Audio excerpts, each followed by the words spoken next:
उन्नी कृष्णन के साथ Abhishek Singh, DD News, Timor Leste. और अब खबर पश्चिम बंगाल से, जहां एक बार फिर मानवता शर्मसार हुई है। राज्य की राजधानी कोलकाता के एक बड़े हॉस्पिटल में एक ट्रेनी डॉक्टर का दुष्कर्म और फिर निर्मम हत्या कर दी जाती है। दूसरों को जीवन दान देने वालों का जीवन ही ममता बनर्जी के राज में सुरक्षित नहीं है। और इस घटना में एक आरोपी की गिरफ्तारी हुई है, जिसे 14 दिन की पुलिस हिरासत में भेज दिया गया है। लेकिन रोष हर ओर व्याप्त है। विभिन्न राजनीतिक दल तथा मेडिकल स्टाफ ने आज विरोध प्रदर्शन भी किया, तो वहीं इंडियन मेडिकल एसोसिएशन ने दोषियों की गिरफ्तारी के लिए 2 दिन का अल्टीमेटम दिया है, अन्यथा आईएमए देशव्यापी विरोध प्रदर्शन करेगा। कोलकाता की सड़कों पर भाजपा और कांग्रेस के साथ साथ डॉक्टर्स और नर्सों के ये विरोध के मुखर सुर एक महिला मुख्यमंत्री के राज में एक और महिला के साथ हुए दुष्कर्म की घटना को लेकर उपजे रोष को दर्शाता है। एक बार फिर महिला सुरक्षा और कानून व्यवस्था को लेकर पश्चिम बंगाल सरकार सवालों के कटघरे में खड़ी नजर आ रही है। इस बार मामला है कोलकाता के सबसे बड़े सरकारी हॉस्पिटल आरजी कर मेडिकल कॉलेज का, जहां शुक्रवार को पोस्ट ग्रेजुएट ट्रेनी महिला डॉक्टर की अर्धनग्न हालत में लाश मिली। शुरुआती पोस्टमार्टम जांच में पता चला कि रेप के बाद ट्रेनी डॉक्टर की हत्या कर दी गई। मुखर होते विरोध को देख इतनी दर्दनाक घटना को अधिकारियों और सरकार ने आत्महत्या का रूप देने की कोशिश की, लेकिन बाद में जूनियर डॉक्टरों के दबाव के बाद विशेषज्ञों की एक टीम के साथ पोस्टमार्टम किया गया और कई हैरान करने वाले खुलासे हुए। पोस्टमार्टम रिपोर्ट के मुताबिक महिला के आंख, मुंह और निजी अंगों से खून बह रहा था। साथ ही उसके पेट, बाएं पैर, गर्दन, दाहिने हाथ, रिंग फिंगर और होठों पर भी चोट के निशान थे। इसके बाद आरजी कर के जूनियर डॉक्टरों ने तुरंत इमरजेंसी को छोड़कर सभी सेवाएं निलंबित कर दी और सरकार के खिलाफ जमकर विरोध प्रदर्शन किया। वहीं इस घटना पर पश्चिम बंगाल पुलिस ने रेप और हत्या की पुष्टि करते हुए मामला दर्ज कर लिया है। एक संदिग्ध व्यक्ति को भी इस मामले में गिरफ्तार किया गया है। अतिरिक्त पुलिस आयुक्त ने कहा है कि नए कानूनों के तहत जांच की जा रही है। As Leonard CP sir has told that we have started case under section 1031 and 64 BNS. Okay, so this is case of homicide as well as sexual assault, right? Our investigation is going in a very transparent manner, in a very right direction. So whatever further development will be there, we will let you know as much law permits us. चहुं ओर से सवालों से घिरी ममता बनर्जी ने दबाव में आकर ही सही, पर घटना के 1.5 दिन बाद आखिरकार चुप्पी तोड़ते हुए कहा कि मामले को फास्ट ट्रैक कोर्ट में ले जाने का निर्देश दे दिया है। आरोपियों को सख्त से सख्त सजा दी जाएगी। आरजी कर मेडिकल कॉलेज में हुई घटना को लेकर federation of resident doctors association ने केंद्रीय स्वास्थ्य मंत्री जेपी नड्डा को पत्र लिखा। उन्होंने कहा कि अगर 24 घंटे के भीतर कार्रवाई नहीं की गई तो वे सेवाएं बंद करने सहित कार्रवाई तेज कर देंगे। कोलकाता से प्रोसेनजीत बख्शी के साथ ब्यूरो रिपोर्ट, डीडी न्यूज। और वहीं इस मामले को लेकर पश्चिम बंगाल में अब सियासत भी गर्मा गई है। भाजपा तृणमूल कांग्रेस पर पश्चिम बंगाल की सरकार पर हमलावर है। केंद्रीय मंत्री सुकांत मजूमदार ने इसे बहुत ही दुखद और शर्मसार करने वाली घटना करार दिया है, तो कांग्रेस और उसके कार्यकर्ता भी सड़कों पर उतरकर सरकार के खिलाफ विरोध प्रदर्शन कर रहे हैं।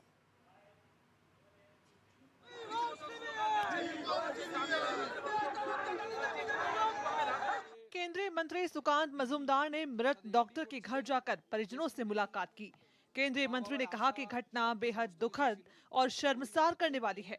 वहीं मामले को लेकर भाजपा लगातार ममता बनर्जी सरकार पर लापरवाही और असंवेदनशील होने का आरोप लगा रही है। मेडिकल कॉलेज जो इंटर्न एमडी इंटर्न उनके ही मेडिकल कॉलेज के अंदर में अगर ऐसे रेप एंड मर्डर हो जाती है, जो प्राथमिक जो इन्वेस्टिगेशन हुआ उसमें जो आया है, अगर वो सही है तो ये बहुत ही शर्मनाक घटना है और सरकार को इसका रिस्पॉन्सिबिलिटी लेना चाहिए और इसका इन्वेस्टिगेशन हम चाहते हैं कि सीबीआई के द्वारा हो।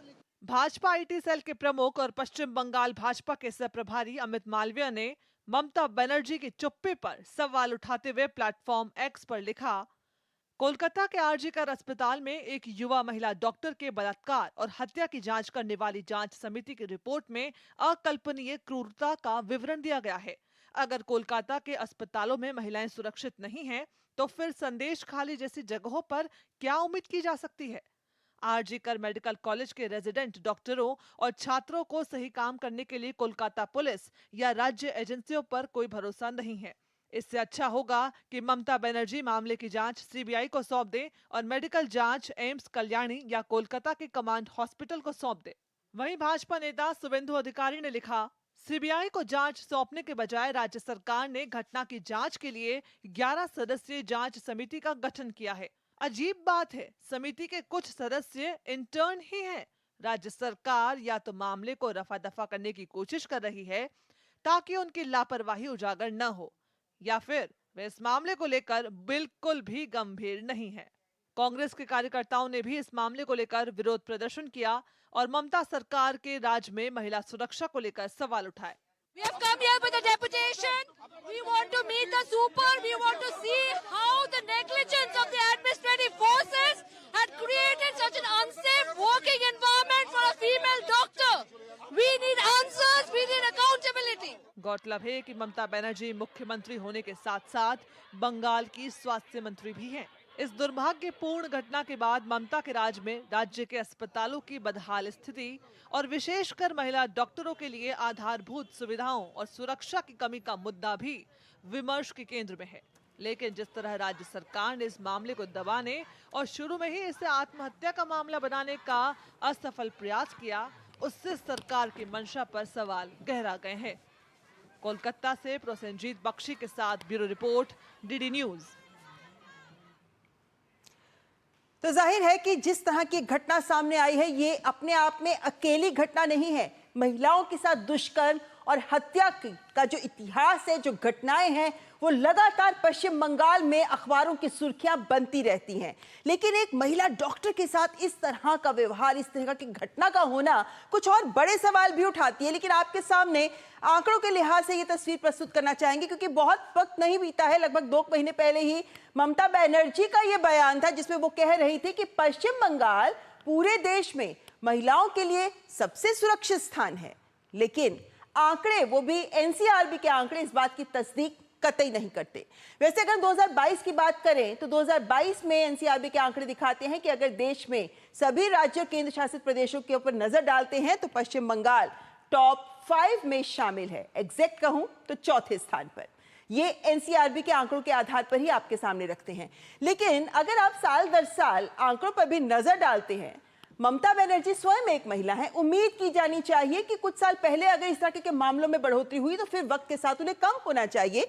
लेकिन तस्वीर आपके सामने आप देख सकते हैं कि किस तरीके से इसमें हमने आपके सामने दुष्कर्म के मामले रखे हैं और साथ ही हमले यानी हिंसा के मामले भी रखे हैं। पीले रंग में हिंसा के मामले हैं, लाल रंग में दुष्कर्म के मामले हैं, और इन मामलों में कोई खास कमी होती नजर नहीं आ रही है। और आज की घटना भी यही दिखाती है कि अगर राज्य के मुख्यमंत्री इस बात को ठान ले कि ये नहीं होने देंगी तो इन घटनाओं में जाहिर है कि बहुत अच्छी कमी नजर आनी चाहिए। लेकिन ऐसा कतई नहीं है, और इसीलिए मुख्यमंत्री की जो उदासी है महिलाओं की सुरक्षा के मसले को लेकर, यही इन आंकड़ों में भी परिलक्षित होती नजर आती है। आगे बढ़ते हैं, क्योंकि महिलाओं के खिलाफ अपराध दर लगातार बढ़ रही है। 70% से अधिक की दर यहां पर देखी जा रही है। वहीं पर अगर हम महिलाओं के खिलाफ हिंसा की बात देखें तो 2022 जैसा मैंने कहा 4थे स्थान पर 71% से अधिक की दर। 2021 में भी 4थे स्थान पर ही अपराध दर आपके सामने 70 से ऊपर, लेकिन बढ़ती हुई। 2019 में आप देखें तो 5वें स्थान पर थे, लेकिन 2020 में 2रे स्थान पर। ये कम से कम ये दिखाता है कि हर साल अगर आप देखते हैं तो कम से कम अगर हम 2020 के बाद की, क्योंकि अभी तक एनसीआरबी के आंकड़ों में 2022 तक के आंकड़े हमारे सामने हैं, तो ऐसे हम देखते हैं कि लगातार 70% से अधिक ही रही है यहां पर अपराध की दर। यहां पे हम महिलाओं के खिलाफ अपराध की बात को ही सिर्फ सामने रख रहे हैं, और यह तस्वीर दिखाती है कि कुछ सही नहीं है। चलिए कुछ और बातें आपके सामने रखते हैं, क्योंकि अगर हम घटनाओं पर भी नजर डालते हैं तो पिछले कुछ समय में, जून की बात करें तो कूच बिहार से ये मसला सामने आया था, जहां महिला के कपड़े उतारकर उसकी पिटाई कर दी गई थी। फरवरी में मालदा में एक आदिवासी लड़की, मात्र 9वीं कक्षा की छात्रा, जिसके साथ दुष्कर्म किया गया और उसके बाद उसकी हत्या भी कर दी गई।